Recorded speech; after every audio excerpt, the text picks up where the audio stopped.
आयत के बाद हम देखते हैं कि क्या कुछ संख्याओं को हम वर्ग के रूप में दर्शा सकते हैं।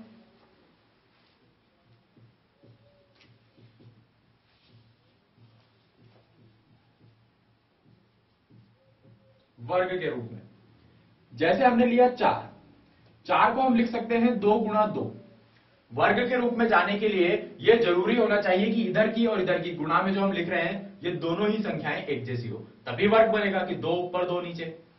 तो हम इसको ऐसा बना सकते हैं कि 2 बिंदु यहां बनाए और 2 बिंदु यहां बना दिए, ये एक वर्ग बनेगा। इधर भी 2, इधर भी 2। ऐसे ही हम और भी कोई संख्या देखें, जैसे कि 9, इसको हम लिख सकते हैं 3 गुणा 3। तो हम बनाएंगे 1 2 3, फिर से 1 2 3, 1 2 3। ये देखिए एक वर्ग बनता है यहां पर।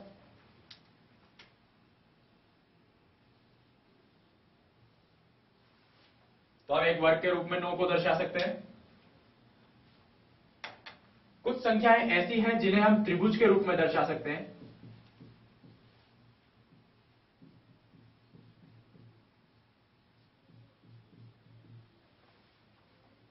जैसे कि 3।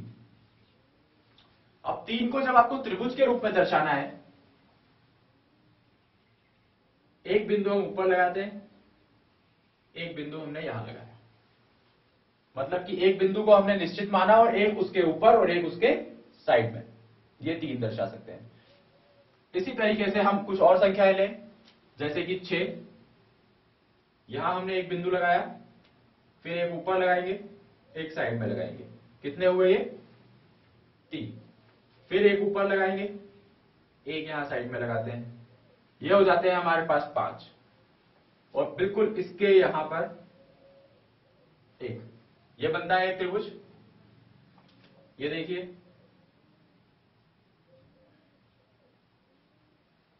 ये एक त्रिभुज बनता है जिसमें 1 2 3 4 5 6, ये रहा 6।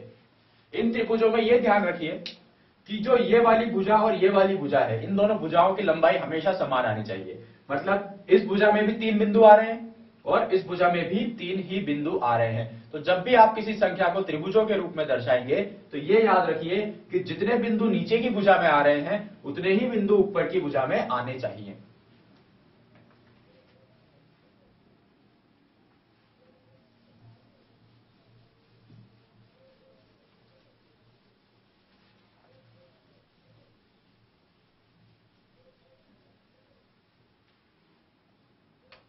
अब हम देखते हैं पूर्ण संख्याओं में प्रतिरूपों को देखना और प्रतिरूपों की सहायता से हमारी जो गणनाएं हैं उन्हें सरल करना। कई बार ऐसी गणनाएं आती हैं जिन्हें अगर हम थोड़ा सा उसमें प्रतिरूप में बदलाव कर दें तो हमारी गणना बहुत सरल हो जाती है।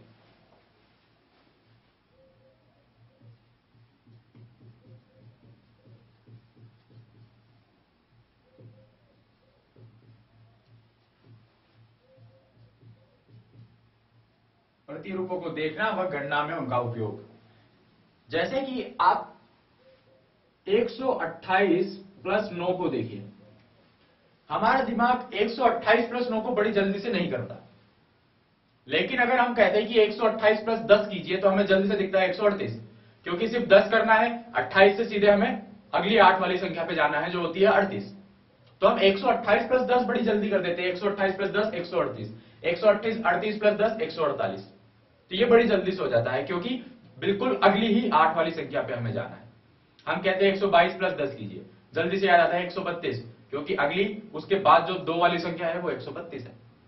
पर यहां हम कर रहे हैं 128 प्लस 9। तो इसको ऐसा लिखने की बजाय हम इसको लिख सकते हैं कि 128 प्लस 10 माइनस 1, यानी कि 128 प्लस 9 अगर हमें करना हो तो आप कर लीजिए, उसमें पहले 10 जोड़िए, 138 तक पहुंचिए और उसमें से 1 कम कर दीजिए। 1 कम कर दिया